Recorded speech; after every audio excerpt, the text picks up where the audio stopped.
Today's episode of Socially Democratic is presented to you by Dunn Street. Dunn Street is a progressive campaign agency that specialises in campaigning and community organising. We work with non-profit and community-based organisations, trade unions, progressive businesses and social democratic parties across the globe. Dunn Street develops community engagement and organising strategies to win campaigns both big and small. We train engagement staff, volunteers and organisers in leadership and power building, and we help leaders craft their own public narrative that tells a story that unites people and moves them to act together. And if you want to act together and create change in your community, then hit us up at dunstreet.com.au. Today's episode is also brought to you by Maurice Blackburn Lawyers. When you need support with a legal issue, it can feel super daunting. And that's why for over 100 years, Maurice Blackburn has been helping guide clients with their legal needs. They're here to help you when you need them the most, from workplace to medical injuries, class actions, occupational diseases and wills and estates planning. And as Australia's leading plaintiff law firm, they have the local knowledge and the national network with experience that you can count on. To find out more, go to mauriceblackburn.com.au. And finally, today's episode is brought to you by SwiftFox. Every moment on a campaign matters. You need the tools that you can trust, lists that are up to date, phone banks that can change minds, emails that drive donations, events that will energise the community both online and offline, and text blasts that distill your message perfectly. SwiftFox CRM is made for campaigners by campaigners. And to find out more, simply go to their website, which is swiftfoxcrm.com to win your next campaign. Hello and welcome to another episode of Socially Democratic, your weekly centre-left politics and organising podcast that drops every Friday that dives into the progressive campaigns of the day and the people leading them from home and abroad. And on today's episode, we are going to be speaking to Manu Risoldi, who is the president of Australian Young Labor. And we're going to have a chat to Manu about her entry into politics and the role that she plays as the president of Young Labor, the role that Young Labor plays as the representative or the youth wing of the Australian Labor Party, the issues that they're confronting, and just a general chat about politics and young people, really. And I will try not to do the back in my day when I was in Young Labor in this particular episode, as I have done in the past. And I try not to do that because then you come off sound like an old person. Okay, anyway, so looking forward to a chat with Manu on today's show. Don't forget to subscribe to the podcast on Apple Podcasts, Spotify, and wherever you get your podcasts. And if you like the show, hey, guess what? Give us 5 stars on Apple Podcasts and then leave us a review, a positive one if you can. That would be greatly appreciated. And for all the updates, follow Dunn Street on YouTube, Facebook, Twitter, Instagram, and LinkedIn. All right, let's get to today's episode.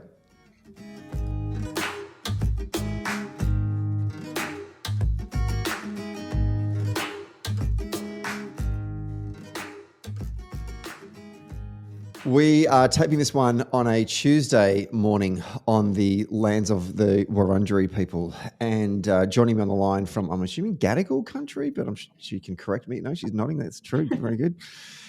She's the president of Australian Young Labor, or AYL as us hacks have always known it, because we in the Labor Party like to abbreviate things.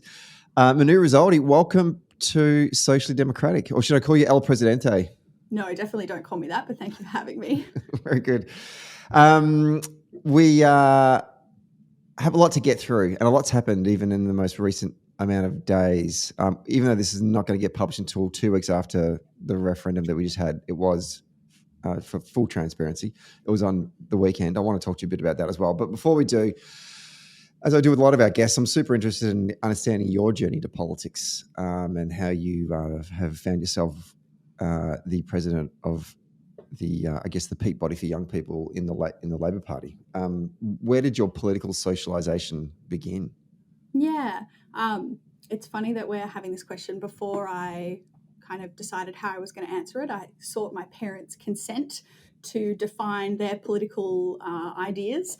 So my mum and I agreed that she is very left-leaning. I come from a very left-leaning family. She would probably describe herself now as a teal voter.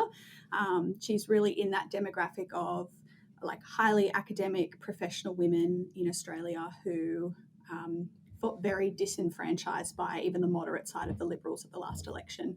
Not that she has historically voted Liberal, nothing like that, but because I grew up on the Northern Beaches, which has played quite a significant role in my political socialisation.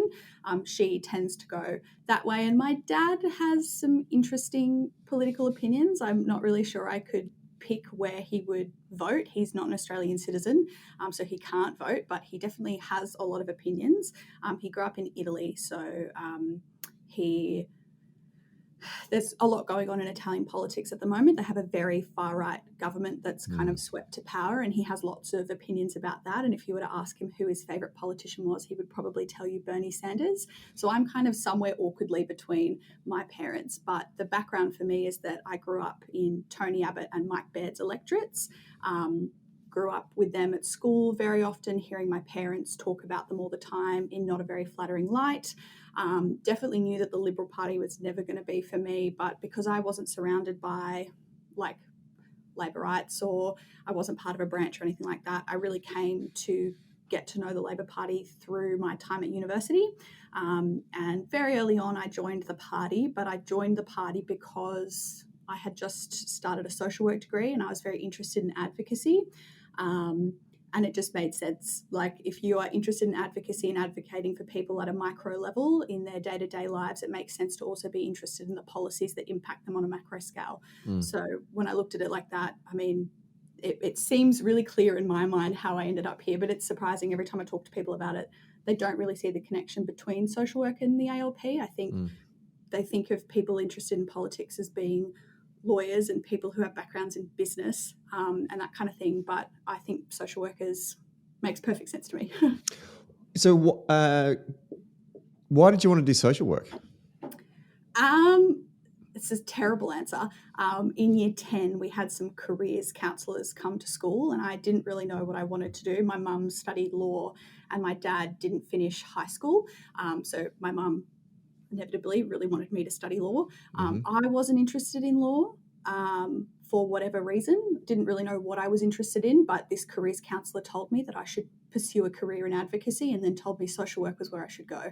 And then that was the only option I put down on my university list of, Fair income, right. So that's, I didn't leave myself many choices. But there must have been something underlying there for you to do that, for you to make that choice, right? What's happened in the time preceding that moment of choice that created an interest in your own mind that you thought that would be something that you'd be interested in or want to do? I think I'll be perfectly honest. In the first 3 years of my degree, I hated my degree. I think the only reason that I stuck with it up until the end was because my HECS debt was gradually becoming more and more insane, and I didn't want it to be even bigger with a different degree. But in my final student placement for my social work degree, I went up to the Northern Rivers and I lived and worked in a town called Casino, and I worked in a majority Indigenous school. And it's one thing to talk about inequality in Australia, it's another thing to see it in person. And it didn't feel like I was in Australia when I was up there. The inequality was just so rampant, but the resilience of the communities was very empowering and was amazing to see them all, young kids who were rising above the challenges that they were faced. And I think that's probably reignited this.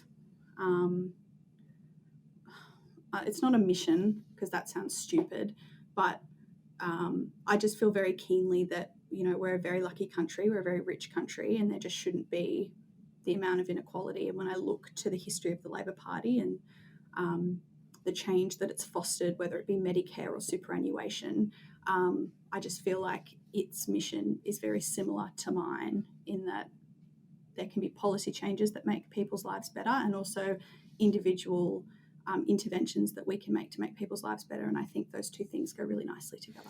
I don't think mission is a silly word. I think it's actually a beautiful word. Where was that mission, the values of the mission that is driving you as a person, where was that formulated, or where did that get grounded? And think of it back in, I'm talking when you're a younger person as opposed to when you were up in Casino.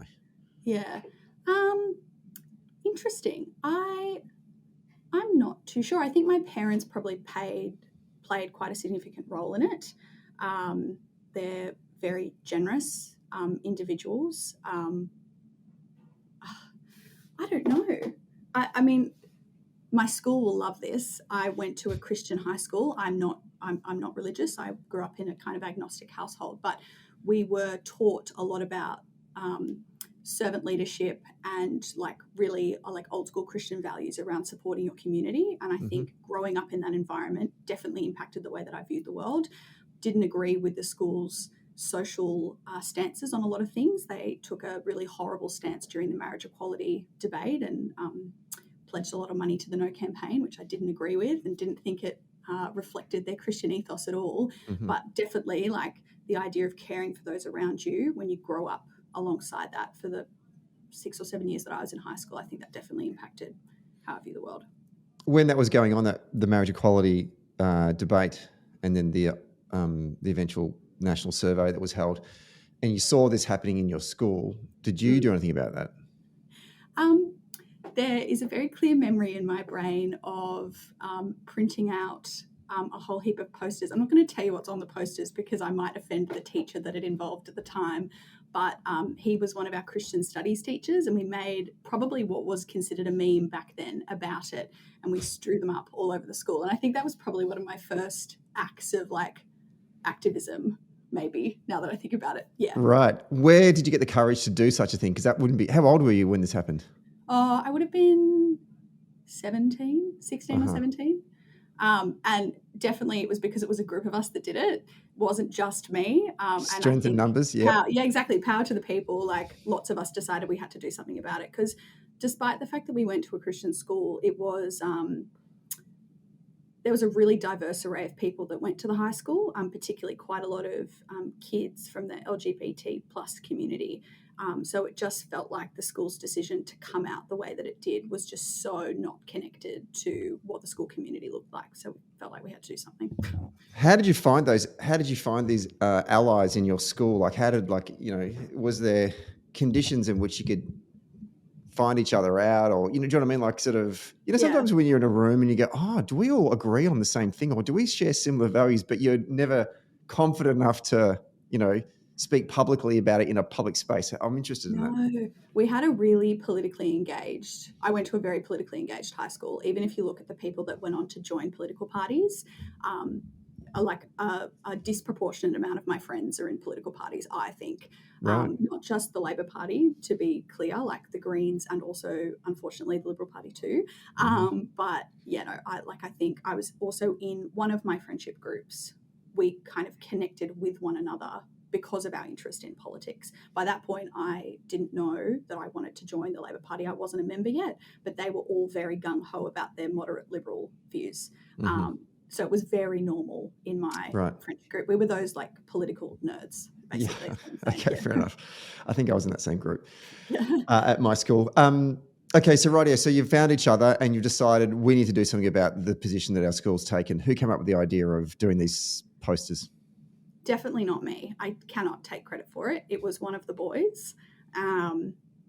Yes, one of the boys who's now a member of the Liberal Party. Wow. Do you want to out them? No, I'm definitely not going to out them. They're one of my very good friends. He would hate me for life. Okay. But yeah, it wasn't me.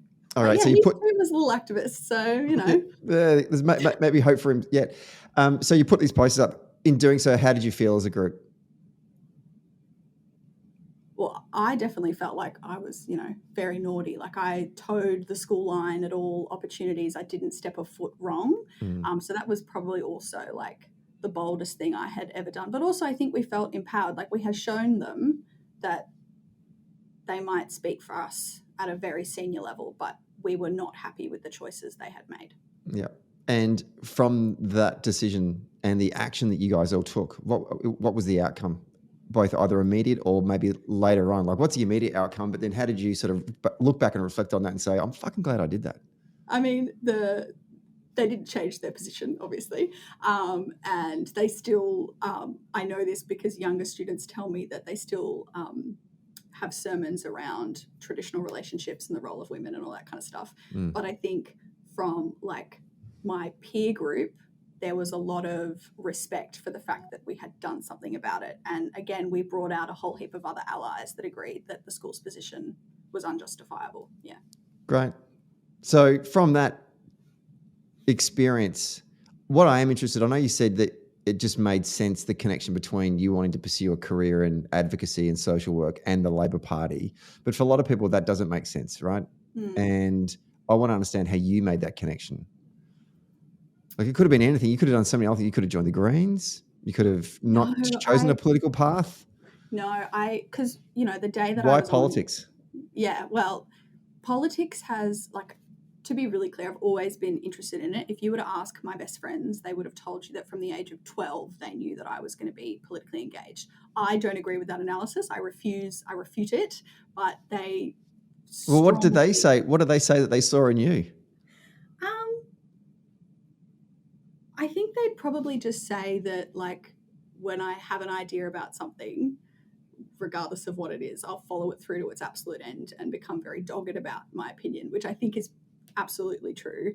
But the other thing that I did in year 12 was, one of the subjects I took was about society and culture, and you could basically create your own personal interest project. And I did a review or an investigation about women in politics, and it meant I got to speak with a lot of former and current MPs. And I think that also really clearly solidified in my mind that these people were not just advocates, but they were also politicians, and they were advocating for communities in Parliament, and that's where you can create change. And it just became very tangible for me then. Because I'm going to ask you later on in the show about some of the challenges I think that maybe young women may see about, well, actually, stuff it. Let's do that now. Because I want to, I think about the experience, Kate Ellis, former Labor Minister, wrote, and we've had her on the show talking about the book that she wrote when she left politics, Sex, Lies and Question Time. And a lot of it is, she went and interviewed a whole bunch of politicians across the political spectrum. She even interviewed Pauline Hanson, for God's sake, about their experiences about being women in politics and sexism and the challenges that they face on a daily basis and how they continue to persevere. And I think it's an important book, right? And for that to be published, but also then we sort of saw the terrible experiences that Brittany Higgins went through as a staffer, and then from that, a lot of other women came out. When I say a lot, other women came out, and I know certainly in my own friendship group within the political class have all said, "I've had that happen to me." Yeah. And knowing this, and for young women that want to get involved in politics, that must be a major turnoff, right? To say, well, you know what, fuck that. I do not want to go through that experience. It's tough enough as it is in this world. I don't need to be subjected to that kind of treatment by fellow staff, politicians, the media, you name it. And if we are trying to create a far more diverse democracy in those that represent us and those that participating in the political process, we need more women involved. How do we, as a leader, I want to get a sense from you about what makes you say, well, you know what, I am going to continue pursuing this, and I'm going to encourage other women to get involved. Talk me through the thought process there. I think it's the encouraging other women to get involved that I particularly find the hardest thing, because obviously, you can't create cultural shift in a party without a critical mass of women. But I'm also very aware that every time I convince a young woman to join, I'm potentially putting her in a position where, she'll have to combat behaviour that she might not otherwise face in her day-to-day life. Even as I say that, that's probably not true, because you face sexism as a woman literally anywhere, and particularly if you're a woman of colour, or a woman who's part of the LGBTQIA plus community, you face even more on top of that. So I think one of the things that I've had to come to terms with in this role is acknowledging the role that I play in making sure that young women who are joining the party make informed decisions, and I can set expectations with them to hope that their experiences aren't the same as mine. Because obviously there have been many times throughout I've been in Young Labor, I think we're going on 6.5 years now or something like that. And there have been times where I have dealt with other people in the party where it's not just been political disagreements between the two of us. There has been underlying behaviour that's just not all right. So finding ways to make sure that the women who we bring up underneath us have a better time than we did. But that's hard when cultural change is very difficult, even particularly in a political environment. And I think that any woman in any party, because sometimes we speak to women all across the political divide. And I think sometimes some women try and paint a happier picture of potentially what's going on.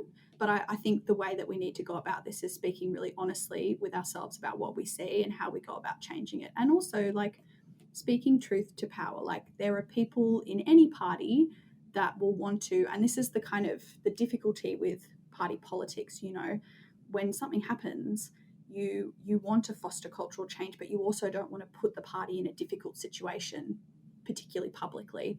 So it's acknowledging that you can create cultural change even in that very controlled environment, but it's very hard work. Yeah. Practically speaking, what do you think that looks like? Because you and I were talking off air beforehand, and we were just trying to work out. You know, I said to you, are you the first president of Young Labor that's a woman since Amanda Rishworth, which was, you know, back in 1866. Not that Amanda's that old. You know, even at the leadership level of Young Labor, it's been just dominated by blokes. Yeah. What does that cultural change look like in a practical sense? Yeah, I think one of the biggest things that contributes to a lack of female leadership, particularly what we've seen in the junior arm of the party for the last few years, is the high turnover rates of senior women and the burnout that you find. I think I can definitely speak for myself in saying that you're not just doing the political organising, but because of, I don't necessarily know if it was other people's views of me or maybe just the way that I come across, but the mental health aspect of the organisation as well. I felt at times that I was like caring for every single person that was in our membership in New South Wales through like difficult periods, particularly elections. They're very, I mean, I don't need to explain this to you. They're very stressful for fully grown adults.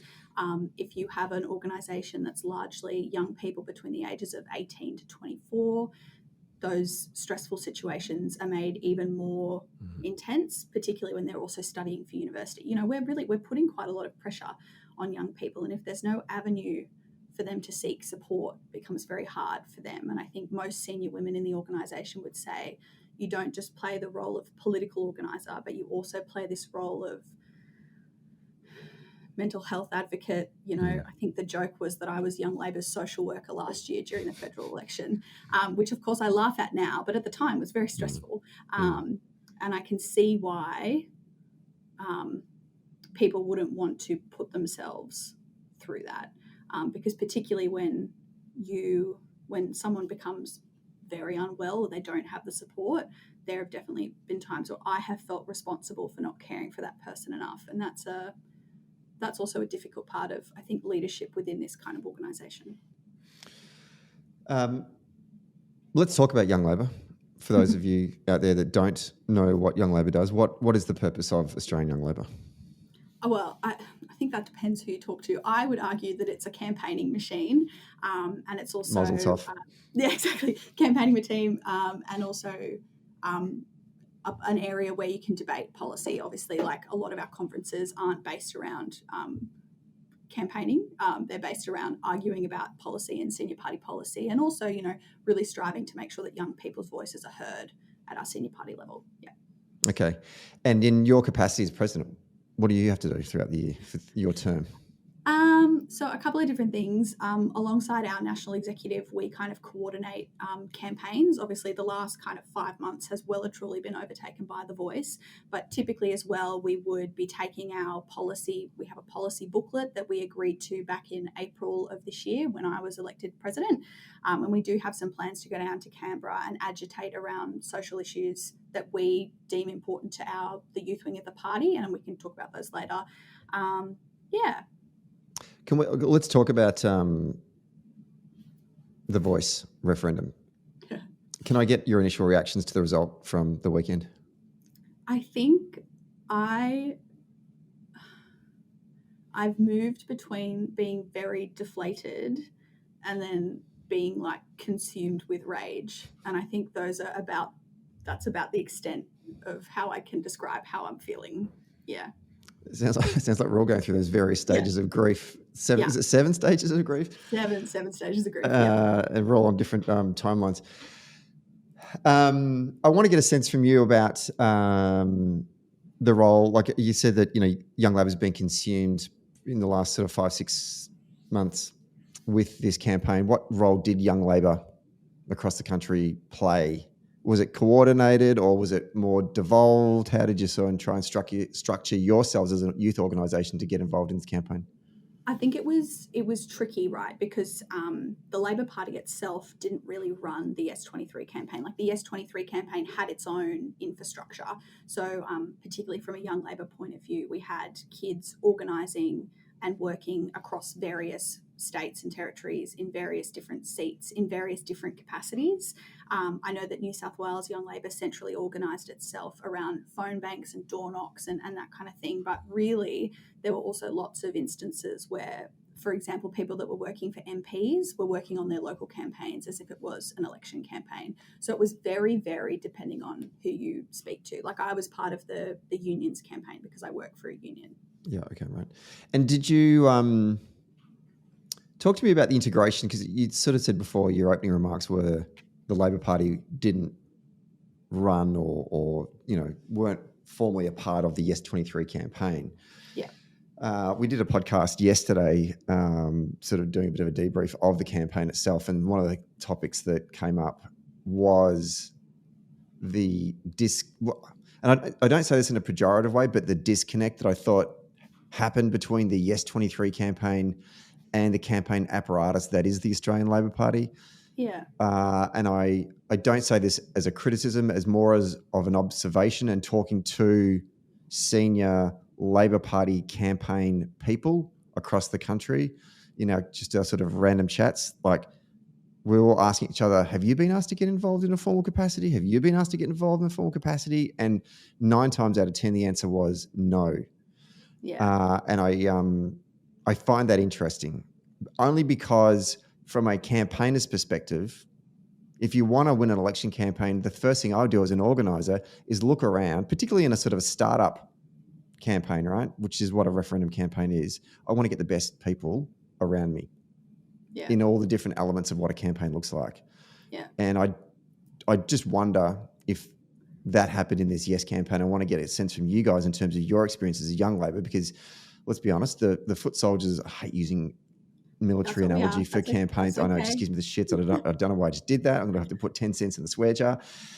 The looking for volunteer capacity, it tends to fall on the shoulders of 18 to 25-year-olds and retirees. They are, if you look at the graph, from young people to old people, it sort of does that, right? For those of you watching this on YouTube.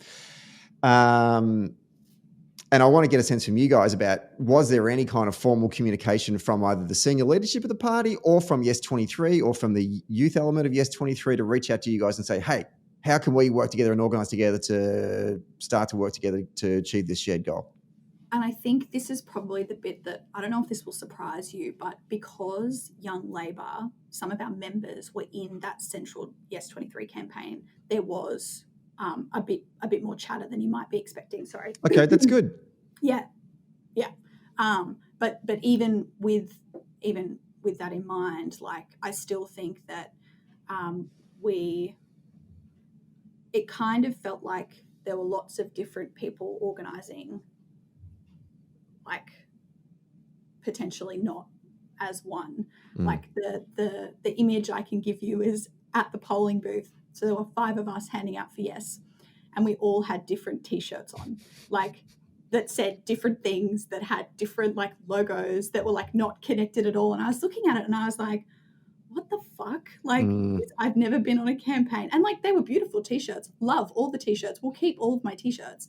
But there was that kind of that sense of disconnect in that moment was very clear for me. And again, that's not a criticism of anybody. Like I want to make it really clear now. I don't actually think now is the time to be criticizing people. I think people are far too raw. We need a lot more space and time to think. But I say that more as a kind of, I'm dealing with my grief through humour. Yeah. We were all wearing different T-shirts and we all found that quite amusing. Yeah, okay. How is this going to weigh on the shoulders of young people when they reflect on, because that was one of the very first questions I asked our guests on yesterday. One of them, who is First Nations, I said, what does this result say about Australians? And I really appreciated his answer. I thought it was a very well considered answer. And not a despondent answer, but an answer grounded in some form of reality, but with a tinge of hope in there. Listen to that podcast. It was out last Friday. What do you think on in terms of what young people will be thinking this week and then the weeks to come from this result? What does this say about the country that you want to grow up in? Yeah, I mean, I don't think it's reflective. I mean, I should say, one, I haven't actually looked at the polling of 18 to 30-year-olds yet. I've kind of completely disconnected from the internet the last 2 days because I actually can't take any more information about it. It makes me quite upset. So I haven't looked at the polling, but I would like to think that for the majority of young people, they'll be thinking to themselves, this is not reflective of how I feel. We have to do better.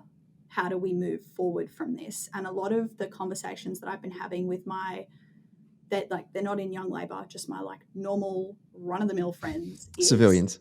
Yeah, civilians. We built up such an activist network through this campaign. You know, we had mobilized like 200,000 people nationally.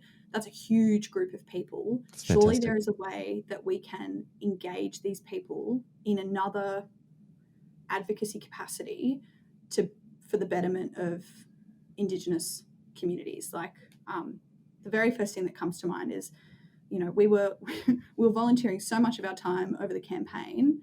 Can we not all go? Well, not all of us, but the people who have the time to go and volunteer in First Nations organisations, whether they need legal assistance or social work or whatever. Like, it was such a broad group of people that I assume have very broad skill sets.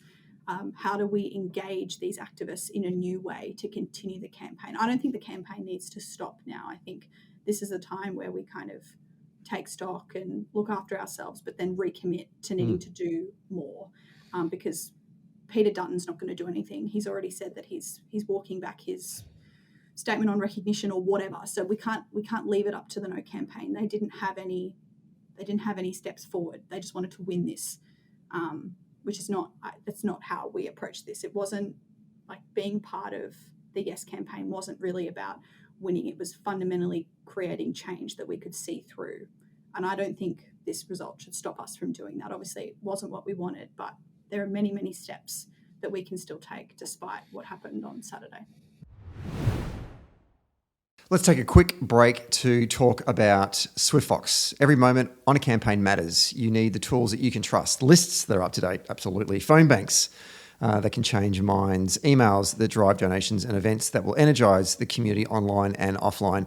And text blasts that distill your message perfectly. SwiftFox CRM is made for campaigners by campaigners. And to find out more, go to swiftfoxcrm.com to win your next campaign. Okay, let's get back to the show.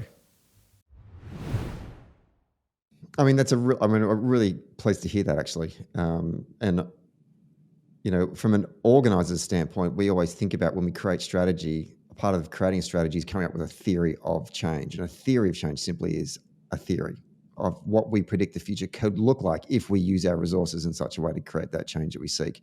It didn't work in this instance, but that doesn't mean it's over, right? No, and as you said, we stop, we reflect. We learn from those lessons and then we go again. And the fact that you said 200,000 young people across the country were engaged in this just through your network, I mean, that is huge. Oh, not just through Young Labor. And I don't think that was just young people. I think nationally, those were just the figures that I heard. Oh, for the Yes campaign. Yeah, for the Yes campaign. Even still, I mean, that's massive, right? Like, it's huge. I'm pretty sure it was one of the biggest social movements we've ever seen. Yeah. And with that in mind, there must be more that we can do. Yeah, absolutely. Okay, let's talk about...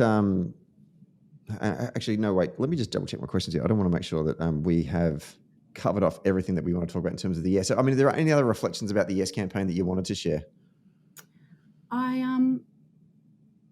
haven't fully understood how I feel about this yet, but I do think it is really interesting that so many people could be engaged in a campaign and yet we saw the outcome that we saw. I think I'm really struggling to wrap my head around the fact that you can have hundreds of thousands of people rallying on the streets 2 weeks before an election result and then have 60-something% of the nation vote no.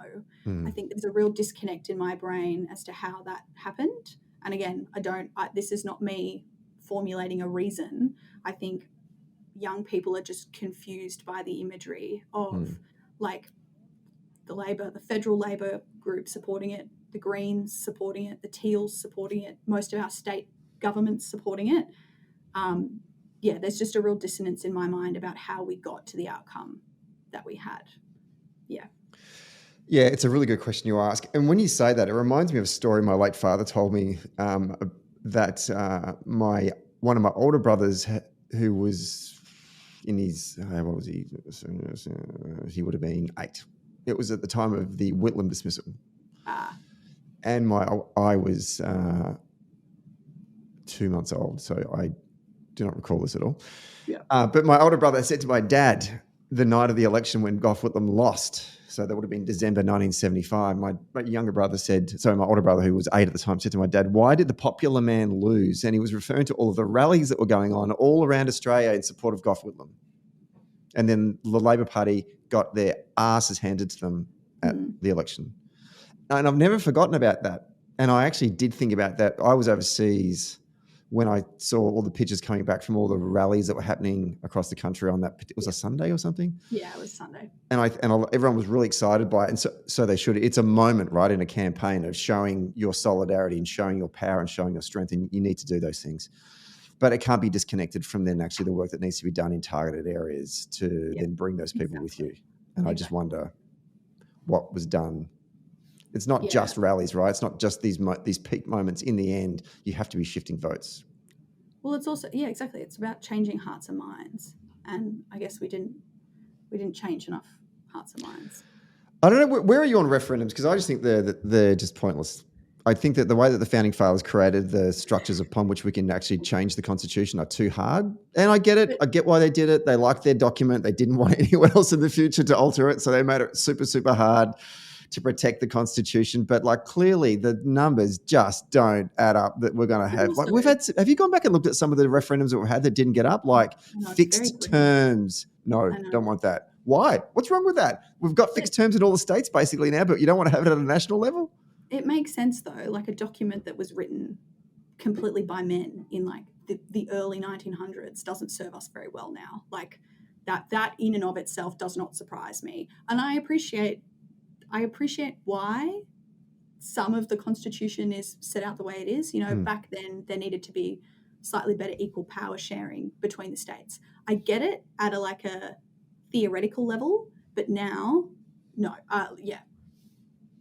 And I feel the next group that's kind of wants to have a referendum is the Australian Republican movement. Yes. And they must be looking at this going,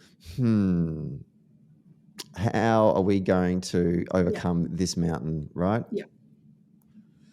Which is, that's very grim that because one failed for a myriad of different reasons, we don't feel comfortable pursuing another. Like I saw some media suggesting that this will be the last referendum we ever have. And I'm like, oh my God, that's a depressing thought if that's in fact what is going to happen. Yeah. Anyway, let's talk about some of the things that young Labor are pursuing at the moment. One of them is we talked about before we did the show was ending unpaid student placements, which I find interesting. Tell us a bit about that. What is the challenge that young people are facing at university in terms of this unpaid student placement? Yeah. So obviously a slight passion project of mine because I'm a social work student. I've had to do 1,000 hours of unpaid placement. And even if you look at our national executive, there are a number of women on our national executive who have done kind of allied health degrees who have also needed to do unpaid placements. And when you put unpaid placements up against like cost of living crisis, the fact that our degrees cost so much money, the fact that none of us can, hope to buy homes one day, like the fact that we don't value students' labour just because we are learning on the job, we just fundamentally think is not in line with how the Labor Party views the labour of people. And a lot of us, most of us, all of us are unionists, and even at a union level, that doesn't make sense. Like you should be remunerated for the hours that you're working. And look, it's the party. There have been lots of really positive conversations. The fact that the interim report about Universities Australia came out and recommended that students undertaking unpaid placements should be paid some kind of stipend or something was absolutely a step in the right direction and not really one that we expected so early on. But like students just can't afford to not be paid for work. Like if you're being forced to take off, in my case, 6 months worth of paid work to do an unpaid internship, like it's just not fair. It's just not On fair. average, how many hours are you racking up, do you reckon, of unpaid work that you're contributing to these organisations? Or Thousands and thousands. And when you add that on top of the volunteering that I've done for the ALP, I think I've done more volunteer work in my life than paid employment, which is unfortunate for my financial kind of status. But like, I think it's just not fair. It doesn't make sense in the current set of circumstances. And the other thing, we have like a working scenario in those that, so my brother is a tradie stonemason, and not a tradie, an apprentice stonemason, and he's being paid for the work that he's doing, but he's being paid at a rate that acknowledges that he's also learning on the job. So it works in apprenticeships. I do not understand why it can't be implemented at a university level as well. And I appreciate that it will cost, actually it won't cost all that money. Some figures suggest it'll only cost like $60 million a year. I say only, that's quite a lot of money even for me to comprehend. But really. the fact is that money, the way that students drink, go out, shop, we're not going to be keeping any of that money. We're going to be flowing it straight back into the economy. So really from an economic engagement and participation perspective, it makes sense for students to be paid as they learn and work as well. In terms of your theory of change, what's the change that you seek in this area and with this campaign, and who are the decision makers? Like, is it the universities? Is it the government? Is it like, do you take this to the Fair Work Commission? What? Yeah. So this campaign is not just being run by Australian Young Labor. It should also be mentioned that there are lots of university groups, Students Against Placement Poverty, have been doing a lot of work in this space. And it's through that consensus building that we've kind of got this national campaign going.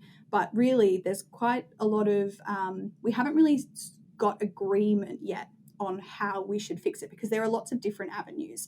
I know that some people have suggested that maybe a Centrelink payment is how you fix this. So when you're doing a student placement, you apply to Centrelink to have funds. I don't personally agree with that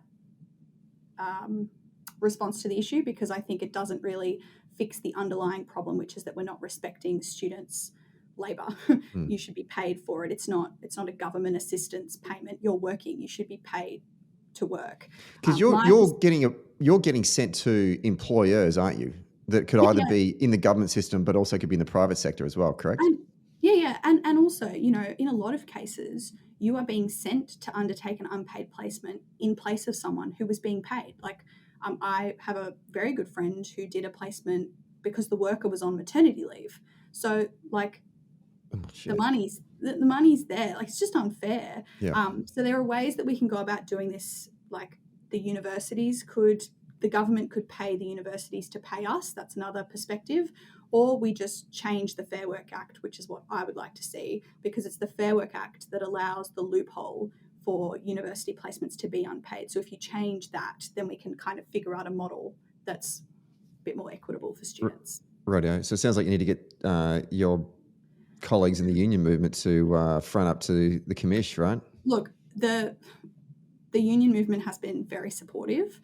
There are obviously a few outliers here and there, but for the most part, the people that we've been contacting are right on side with us, because they agree it's not fair.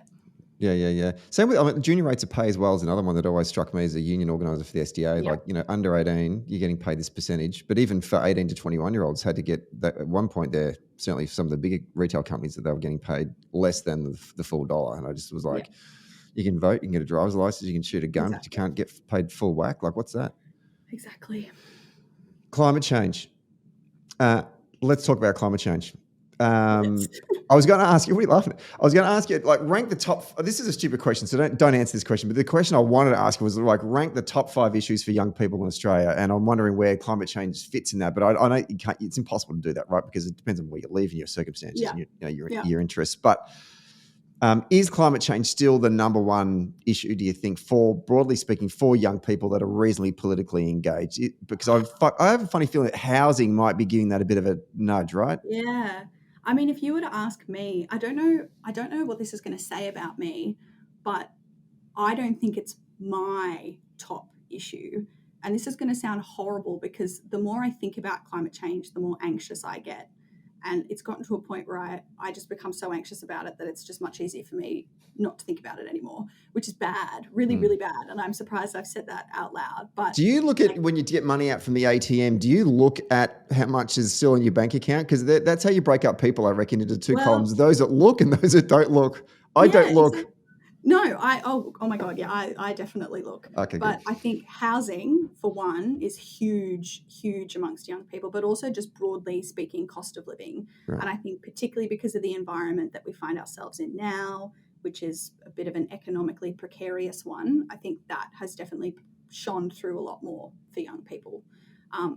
Then again, I don't know if my friends will agree with that analysis. Because do you remember, I mean, that student climate crisis, student strike, I can't remember what it's called, but just, hundreds of thousands of young people, all in high school, on the streets across all our major capital cities, trying to put pressure on the decision makers around taking meaningful action around climate change. That was a movement, and it was impressive. Where has that gone? Where have those leaders gone? Where have those people gone? And how does that relate to your role as a leader of Young Labor and bringing in young people into the movement, into your movement, the social democratic movement, and saying, right, what do we want to organise on, and then use our resources to put pressure on decision makers? Where does climate change fit within that framework? Yeah, I mean, it's interesting. I think climate change, particularly like young activists and climate change, will rear its head again over summer, because I think we're going to have a really horrible summer again with bushfires. And I think the thing that happens with young activists particularly is that I don't know how to articulate this, but there is so much going on in the world, whether it be war, economic concerns, elections, The Voice. It's very difficult to continuously commit to all these different things without completely exhausting yourself, which is why I think that we probably need something really disastrous to happen again for this to come back onto people's minds, because I'm starting to see, and particularly for myself, that because there is so much going on, what I feel about is reflected in the media that I'm consuming. And that's not just I don't really consume mainstream. Maybe outside of the ABC, I follow lots of the the Daily Oz and the Cheek media and that kind of left-wing youth media online. But I don't think those climate action protests have gone. I just think that because there's nothing really to organise around currently, there's maybe not the appetite to try and bring it out again. But I have no doubt that it will be back. We just need something to trigger it to come back. And that's not to say we don't talk about these things at conference. Climate change is always discussed at conference, Young Labor conference, that is. Yep. But in terms of mobilising people out onto the streets, I think you need something to capture people's attention, which I'm sure we'll have in the not too distant future. Yeah, we talk in organising. We talk about the opportunity of need and urgency of opportunity and urgency of need, which are two different versions. One is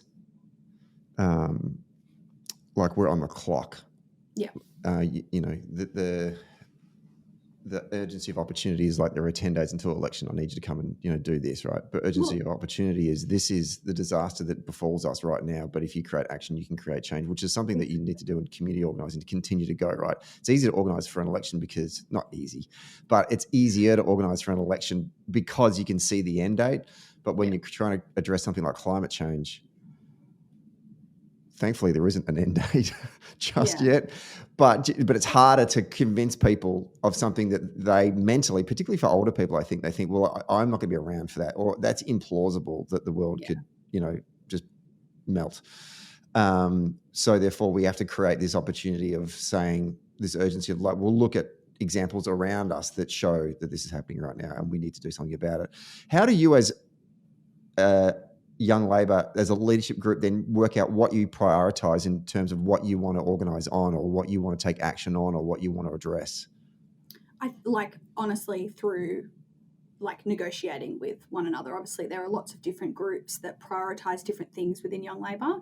And in our very first national executive meeting, we basically sat down and said, look, these are my priorities. No, these are my priorities. Okay, where can we meet in the middle where we all support one another in the things that we think are the most important and that our members think are the most important, and go from there and try and push those arguments. So, I mean, broadly speaking, it's been housing, it's been climate change to some extent, it's been student placements, and it's been cost of living. Because I think the other point that I want to make is that it's really difficult for young people to even consider what the future will look like if they can't afford to pay their bills currently. Like, if you're so caught up in the minutiae of your day-to-day life, like, you're not going to be out on the streets organising around climate change because you're going to be too busy trying to figure out how you're going to pay for X, Y, and Z. And I think that's a very real consideration that young people have now.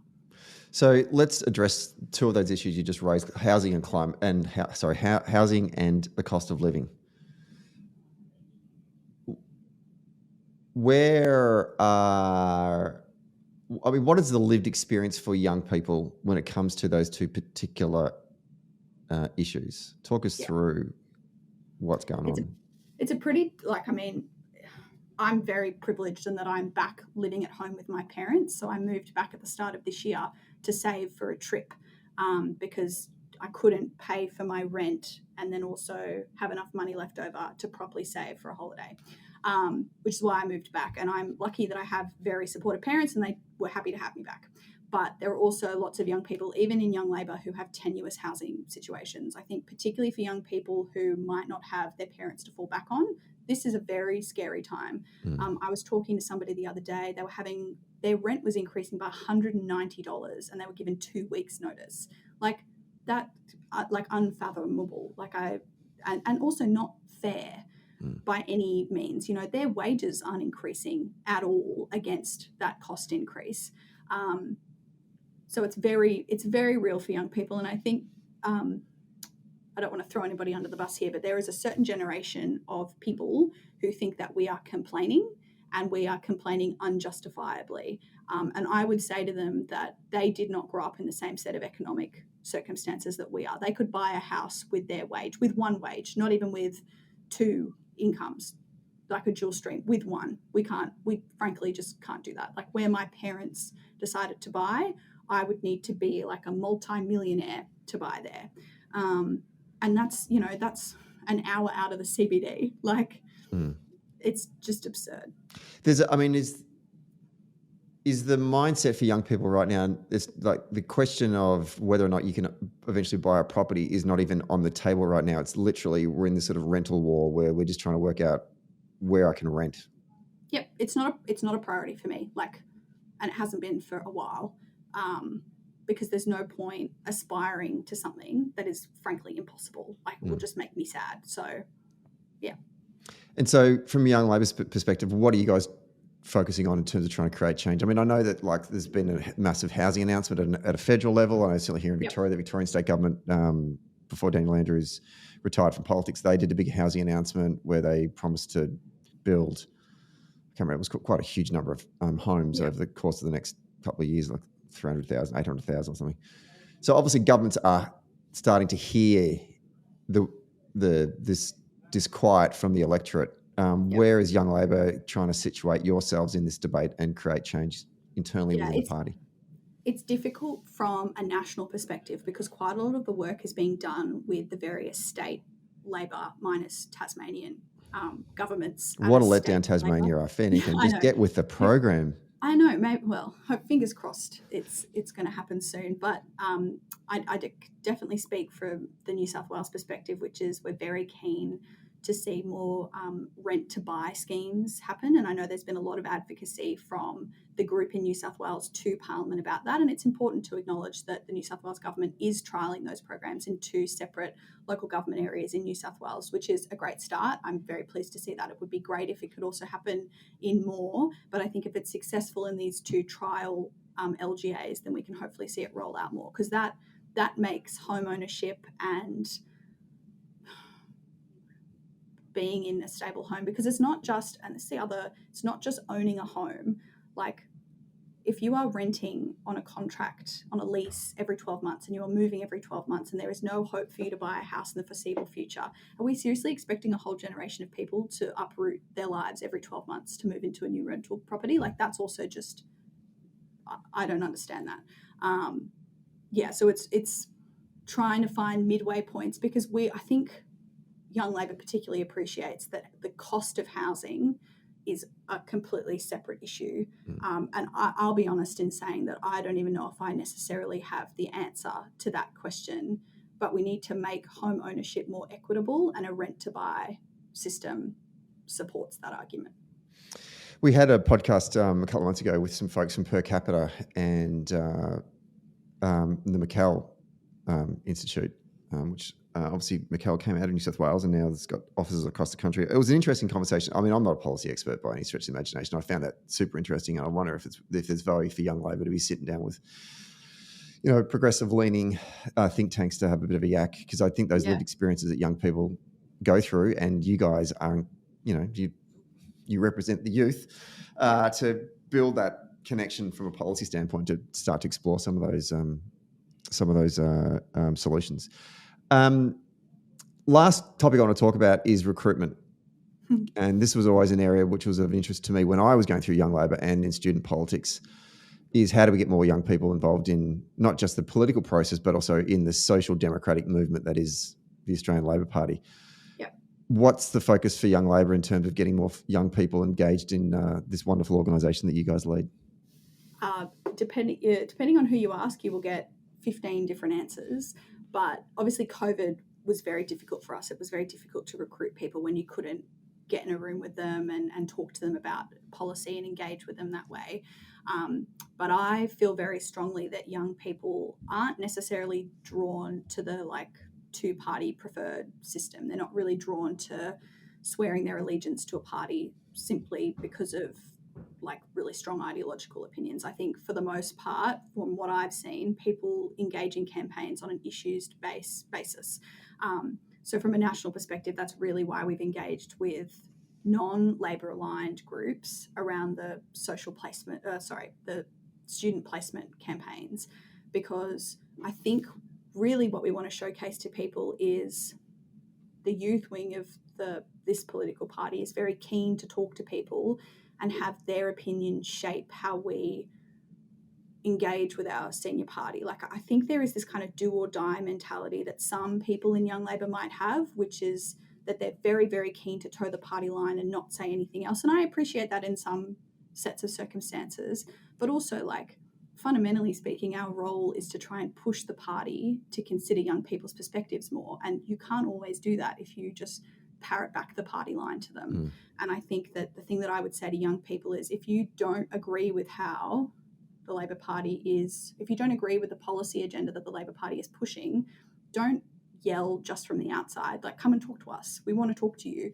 We're not going to yell and scream at you and tell you that you have to sign up before we talk to you. We're really keen to engage with people, because I feel very strongly that the Labor Party is the best group to advocate on behalf of students for a myriad of concerns.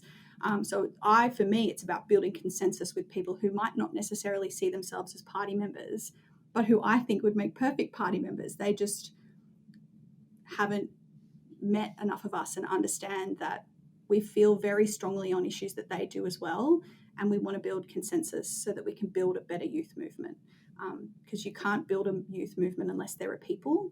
And after COVID, it's definitely been very difficult to recruit. So we'll take just about any opportunity to speak to any young person about anything. It's interesting because I remember when my years, I'm so glad I got to 55 minutes and never did the, back in my day, statement, being an old bastard. But there was always a bit of a divide within the youth movement of the Labor movement. And by that, I mean those who were involved in Australian Young Labor and those that were involved in student politics, so NUS, Labor clubs, kind of thing, campus politics. That some had the view that were in Young Labor that they didn't want to spend time in student politics, whereas I was kind of the why not both camp, only because I saw that there was so much fertile recruitment ground on campus to find young centre lefties that were, and it's your own lived experience. I mean, I grew up in country Victoria, and I ended up how the hell did Warragul is a very, very conservative rural community. How the hell did I end up in the Labor Party, right? Yep. student politics is a great way of finding those folks like me and bringing them into this community. And I never understood this sort of pushback on student politics, blah, blah, blah, blah. Where are you guys on that one now? I mean, have we resolved that internal debate within Young Labor, or is it still a bit of kind of, resentment? And also, an addendum to that question was, there was also senior Labor Party people that used to criticise student politics or Young Labor being it's too dominated by, I think Nick Dryenfirth may have wrote a piece maybe a year or two ago saying that Young Labor's shit because it's just, I'm sorry, Nick, I'm really rephrasing what you wrote here. You're a far more eloquent writer than I am a speaker, but basically criticising, saying Young Labor just truckers full of university-educated, inner-city lefties, basically, which I was like, wow.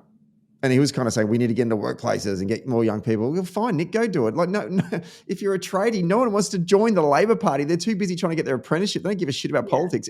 I digress. Give me your thoughts on all of that rant that I just put to you. So, interestingly, like I came up through Young Labor alongside coming up through student politics. So I have pretty strongly held views on this, that going up through student politics forces you to talk to people that don't agree with all of your political opinions, but it's really good in building consensus, because you find that obviously like the left is very broad, particularly the left at university campuses is hugely broad. When I was at university, I wasn't even considered in the left. I was considered, I think they used to call me the most right-wing person on campus, which is frankly ludicrous because I am not right-wing. But you are forced to talk to people who might not agree with you or might not say they agree with you. And then you get to know each other and you get to understand each other's ideological makeup, and you actually appreciate that you have far more in common with them than you both first thought. Mm-hmm. And I think that's a really positive outcome from student politics, because if you can build consensus that way, that's how good campaigns get off the ground. And if you can bring that experience to Young Labor, there's so much bickering in Young Labor, so much. It's even worse than student politics. So if you can bring people up through the organisation who are more interested in building consensus and speaking across the different groups, because there are lots of different groups, that's a good thing. I think my perspective is definitely, built up from someone who spent a lot of time in student politics and who recruited out of student politics. Like not all of the people, but a lot of the people that I recruited into the party were from my university campus. And I don't disagree. Like, we should be going out and organising in TAFEs and everywhere, but also you have to appreciate, like, there are so many people that are interested in politics at university campuses, so it's silly not to use that as a major recruiting arm of the party. And also people are still having that argument around whether or not people should engage in student politics or just Labor campaigns. I don't think we will ever move past that argument. Right, fair enough. Okay. Yeah. Well, and look, and not to do, I guess with the central thesis of what Nick Dryenfirth was saying was that the young Labor needs to be far more diverse. So let's go to that, and that's a fair crit. I think that's fair enough. I think we all need to, right?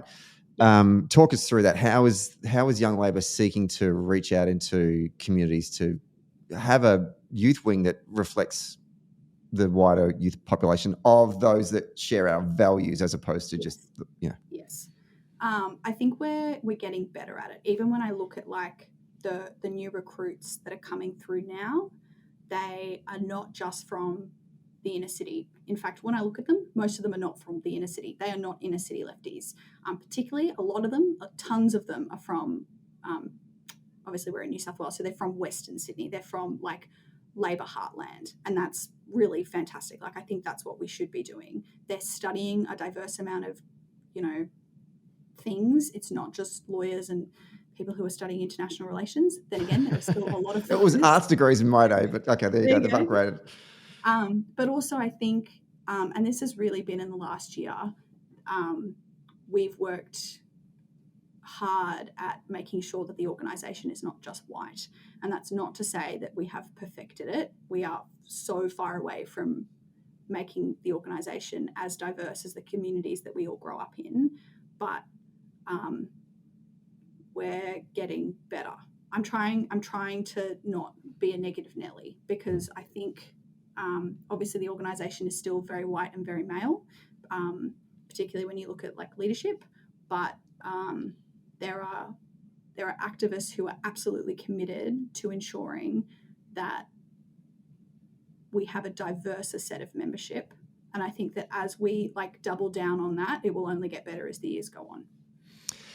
Look, if I can throw in my 10 cents worth in terms of what I've seen over the years, compared to my experience of when I was in Young Labor and student politics back in the 90s, to today, like when I was still a party official and I would go to campaign events that were frequented by Young Labor and student political activists from the party and across the broad sections. I'm talking, this is both the left and the right of the party. I was struck by the diversity that I was seeing in those groups. Yeah. But I did see more women and I did see more people of colour. Yeah. And just talking to folks at those events and asking them, what are they doing? Where they're from, how did they first get engaged? What are their interests? It was far more diverse, also geographically speaking. Yes. And to your point, yep, a long way to go. Obviously, you've got a better idea of that than I do. But just to give you guys a sense of, that the progress has been made. Certainly, anecdotally, from what I saw, progress has been made a lot since when I was, when I was doing it. My last year was in 1999, and it just was, it was just white blokes. Yeah, of which I was the leader, right? So I have to bear a lot of responsibility for that. But I hear it a lot, particularly from people from senior party who, when I go to complain about how diverse the membership is, I am routinely reminded that compared to where we were 20 years ago, we have made inroads in this. And I'm also reminded every time I go to a Young Labor, Young Liberal debate and I stare at my side and I stare at the other side and I'm like, yeah, okay. I shouldn't just be screaming that we're not doing a good enough job, because there is clearly a huge difference between the two groups. Well, I guess what you got to then, from a leadership standpoint, is work out what is working that has enabled that to happen, do you think? Yeah. I think there's been a much bigger emphasis on supporting the diverse members of our groups. So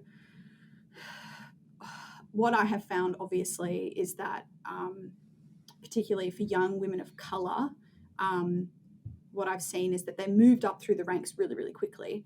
And sometimes that means burnout and they're not properly upskilled, so that, it's fantastic that they're becoming senior leaders, but if they're becoming senior leaders at 20, are we really ensuring that we're giving them the skills that they need to thrive and not leave?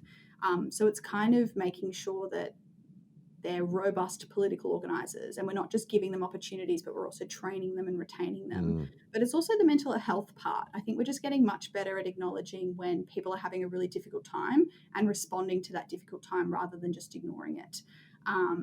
But I'd be interested to see what our younger members have to say, because obviously, I'm a white woman who's at the top of the senior leadership, and I might have a completely incorrect opinion of what's going on. And I think we have much better feedback mechanisms as well.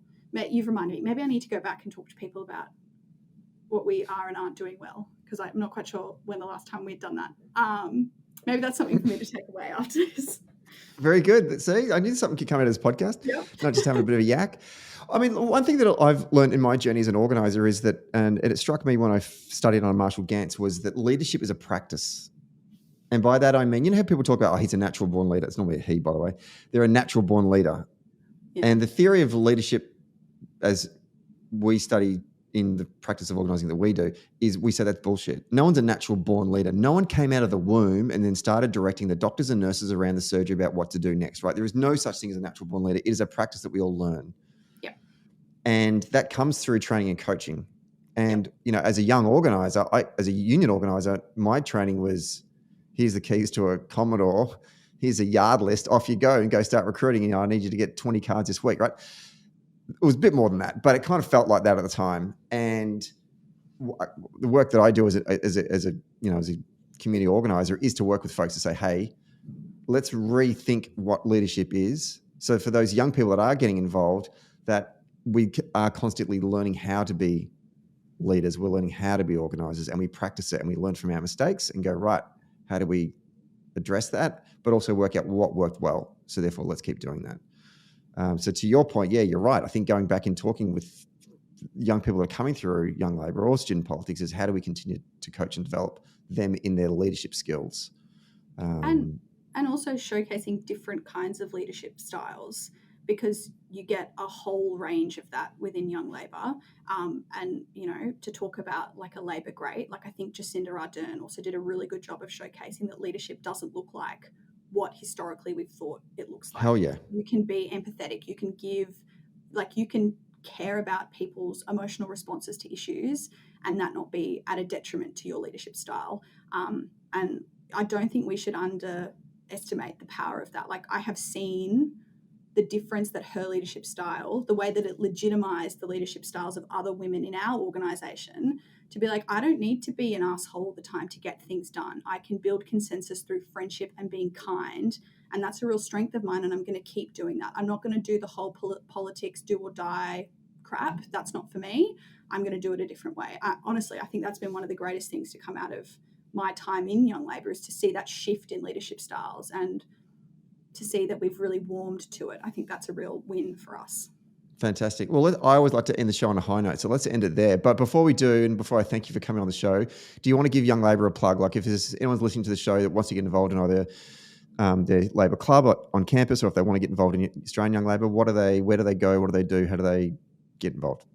Yes, so you can find us on all major forms of social media as Australian Young Labor, and you can sign up through our social media. So we have links to all of the various state organisations. You don't actually sign up to National Young Labor, you sign up to your state branch, which is coordinated underneath the umbrella of Australian Young Labor. So I really encourage people to get involved. If you haven't, you'll sign up and I guarantee you'll get a call from someone within 2 hours of you signing a form, probably. I echo, as a product of Young Labor, I echo those sentiments. We'll put the links in the bio for today's episode as well. El Presidente, Manu Risoldi, thank you so much for coming on the show today. This has been fun. I've really enjoyed this chat. Oh, good. Thank you for having me. I've appreciated it. Cheers.